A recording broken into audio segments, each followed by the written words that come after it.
Everyone, CTET 2026 के लिए notification आ चुका है। 11 मई 2026 से आपके online submission of form start हो चुके हैं। अब आपकी एग्जाम होगी 6 सितंबर 2026 को, और उन्होंने मेंशन किया है आपके इंफॉर्मेशन बुलेटिन में या फिर एप्लीकेशन के नोटिस में कि आपकी एग्जाम अगर फॉर्म्स की संख्या ज्यादा होती है तो 5 सितंबर 2026 को और 6 सितंबर 2026 को भी ली जा सकती है, यानी कि 2 दिन एग्जाम होने के चांसेस है, जैसे फरवरी 2026 में हुआ था। 6 फरवरी को भी एग्जाम हुई थी और 7 फरवरी को भी एग्जाम हुई थी।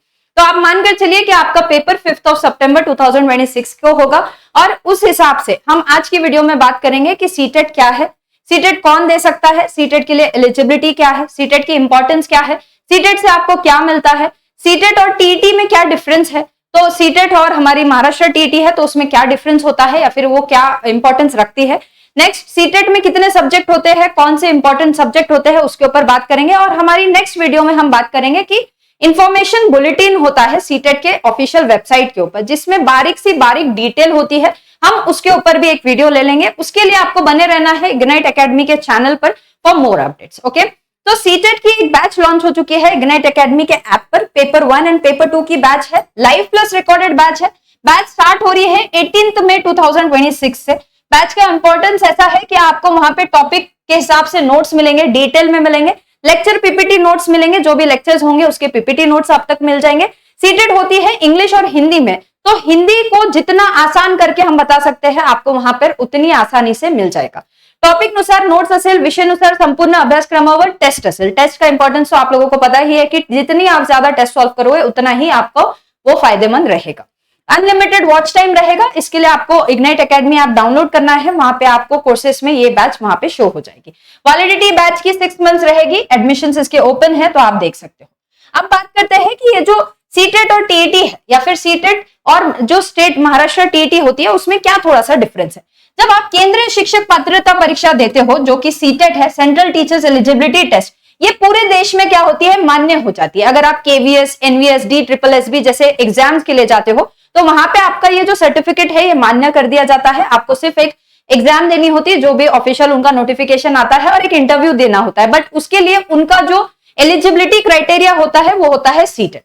पर जब आप महाराष्ट्र टीईटी देते हो, ठीक है, तो वहां पे उसका रिक्वायरमेंट नहीं होता है। राज्य स्तरीय परीक्षा जो है आपकी, जैसे महाराष्ट्र टीईटी यहाँ पे है अपनी, तो महाराष्ट्र टीईटी तो एक अलग एग्जाम है। ओके, विशेष राज्यों की सरकारी नौकरी के लिए आपको महाराष्ट्र टीईटी देनी होती है, जो 21 जून 2026 को है। ओके, अब ये हुआ सीटेट और टीईटी के बारे में। अब ये सीटेट कौन दे सकता है, जिसके पास में, ठीक है, जिसके पास में अगर 10वीं और सिर्फ 12वीं या फिर बीए या फिर एमए है तो वो सीटेट दे सकता है क्या, नहीं। पर अगर आपने प्रोफेशनल डिग्री जो होती है टीचिंग से रिलेटेड, जो है आपकी बीएड, डीएलएड, तो अगर आपने वो प्रोफेशनल डिग्री या फिर डिप्लोमा किया है तो आप सीटेट एग्जाम दे सकते हो, आप उसके लिए एलिजिबल हो जाते हो, ठीक है, सीटेट के लिए। नेक्स्ट है आपका कि आप कौन से क्लास को टारगेट करना चाहते हो, तो 2 क्लासेस को यहाँ पे टारगेट किया जाता है। पेपर 1 में अलग होता है, पेपर 2 में अलग होता है। पेपर 1 होता है कक्षा 1 से 5 तक जिसको पढ़ाना है, जिसको पीआरटी भी बोला जाता है, उनके लिए। और पेपर 2 होता है कक्षा 6 से 8 तक जिसको पढ़ाना है, जिसको टीजीटी लेवल बोला जाता है, उनके लिए। क्या आप ये दोनों पेपर दे सकते हो? अगर आपने, ठीक है, बीएड, डीएलएड वगैरह किया है तो आप दोनों भी एग्जाम के लिए एलिजिबल हो जाते हो, दोनों भी पेपर आप यहाँ पर दे सकते हो, ठीक है। अगर आपको पेपर 1 देना है जो कक्षा 1 से 5 तक है सिर्फ, और आपको सिर्फ पीआरटी लेवल के टीचर बनना है, तो मुख्य रूप से आपके पास में क्या होना चाहिए, डिप्लोमा होना चाहिए। अगर आपने सिर्फ डायरेक्टली डिग्री की है तो आप इसके लिए एलिजिबल नहीं होते हो। ओके, और अगर आप लेवल 2 के लिए, जैसे कि 6 से 8 वाली जो कक्षा है टीजीटी लेवल की, उनको पढ़ाना चाहते हो, तो आपके पास में डीएलएड नहीं भी रहे तो चलेगा, बट बीएड होना चाहिए आपने। तो इस हिसाब से ये पेपर दिए जाते हैं, यानी कि पेपर कौन से 2 पेपर होते हैं, पेपर 1 और पेपर 2। नेक्स्ट है आपका कि पेपर का पैटर्न कैसा होता है। तो पेपर में होता है 150 का रूल, यानी कि 150 मिनट, 2.5 घंटे का ये पेपर होता है, ठीक है। मॉर्निंग में सेकंड पेपर होता है, मॉर्निंग शिफ्ट में 2.5 घंटे में आपका सेकंड पेपर होगा, पेपर 2। और नेक्स्ट शिफ्ट में, आफ्टरनून की शिफ्ट में आपका होता है पेपर 1। तो ये थोड़ा उल्टा है, पेपर 2 आपका होता है मॉर्निंग में और पेपर 1 आपका होता है आफ्टरनून के सेशन में। 150 क्वेश्चंस, ओके, 150 क्वेश्चंस, 150 मिनट्स यानी कि 2.5 घंटे, और 150 मार्क्स आपको 150 क्वेश्चंस के लिए मिलते हैं। इसमें नेगेटिव मार्किंग नहीं है, इसीलिए ये बहुत बढ़िया हो जाता है कि नेगेटिव मार्किंग का कोई खेल ही नहीं है, आपको डरना नहीं है। आपको पूरे के पूरे 150 नंबर और 150 क्वेश्चन यहाँ पे लगवाने हैं और 150 नंबर आपको मिलने के चांसेस होते हैं। अब पेपर के 5 जो इंपॉर्टेंट सब्जेक्ट होते हैं, ठीक है, 5 इंपॉर्टेंट क्यों? क्योंकि पेपर 1 में एक अलग सब्जेक्ट है और पेपर 2 में कुछ सब्जेक्ट ऐड होते हैं, यानी कि पेपर 2 में सिर्फ 4 ही सब्जेक्ट होते हैं। तो पेपर 1 और पेपर 2 को अगर हम देखते हैं तो सीडीपी, ठीक है, जो चाइल्ड डेवलपमेंट एंड पेडागोजी है, वो बहुत ही इंपॉर्टेंट सब्जेक्ट माना जाता है क्योंकि ये ओवरलैप करता है। आपको पेपर 1 में भी मिलेगा, पेपर 2 में भी मिलेगा और इसी से रिलेटेड पेडागोजी जो होती है वो आपको दूसरे सब्जेक्ट्स में भी काम आती है। तो सीडीपी वैसे तो 30 मार्क्स का है पर वेटेज बहुत रखता है, इंपॉर्टेंस इसका बहुत है। आपको फिर पेपर 1 में देखने को मिलता है ईवीएस, जो अगेन 30 मार्क्स का होता है। लैंग्वेज 1 एक रहेगी, लैंग्वेज 2 एक रहेगी, लैंग्वेज 1 और लैंग्वेज 2, और मैथ अगर आपका है तो पेपर 1 में ईवीएस, लैंग्वेज 1, लैंग्वेज 2, सीडीपी और मैथ। पर पेपर 2 में आपको होता है ऑप्शन कि आपको सोशल साइंस, जैसे साइंस वाले टीचर्स है तो उनको सोशल साइंस, साइंस और मैथ है, या फिर अगर आपने सोशल स्टडीज लेना है तो सोशल स्टडीज का भी ऑप्शन वहां पे आपको अवेलेबल रहता है, और का एक ऑप्शन होता है। तो पेपर 2 में सिर्फ 4 ही वहां पे सब्जेक्ट्स होते हैं। अब अगर आपको सीटेट क्वालिफाई ही करनी है, सितंबर 2026 में अगर आपको सीटेट क्वालिफाई करनी है तो आपको कौन से मेन एरिया पे फोकस करना चाहिए? तो फर्स्ट चीज है आपको एनसीईआरटी देखनी चाहिए, स्टेट्स एसटीईआरटी देखनी चाहिए जो 1 से 8वीं तक होती है, क्योंकि ये बहुत ही बेसिक्स होते हैं, क्वेश्चंस भी बहुत बेसिक होते हैं, तो बहुत इंपॉर्टेंट है कि आप अपना एनसीईआरटी का रिवीजन स्टार्ट कर दीजिए। और सीडीपी के लिए आपको एक गहरी समझ होनी चाहिए। सीडीपी चाइल्ड डेवलपमेंट होता है, बाल विकास के ऊपर आपका एक गहरा पकड़, गहरी समझ होनी चाहिए, तभी आप दूसरे जो सब्जेक्ट्स है उनको समझ सकते हो। ओके, पिछले वर्षों के प्रश्न पीवाईक्यू बहुत इंपॉर्टेंट होते हैं, क्योंकि यहाँ पे आपको समझ में आता है कि पेपर किस हिसाब से पूछा जा रहा है, पेपर में कौन से सब्जेक्ट के लिए कितना वेटेज है, तो वहां पर आपको वो हेल्प करेगा। इसलिए पिछले वर्षों के प्रश्न का विश्लेषण, विशेषकर ऑनलाइन वाले, जो भी ऑनलाइन हुए थे या फिर ऑफलाइन हुए थे, आप दोनों भी देख सकते हो। अभी एग्जाम का मोड क्या है? तो एग्जाम का मोड है आपका offline. Okay, mode of examination है आपका ऑफलाइन। फिर आपको मिल रहा है 150 क्वेश्चन, 150 मार्क्स और 150 मिनट, यानी कि 2.5 घंटे, और यहाँ पे नो नेगेटिव मार्किंग रहेगी।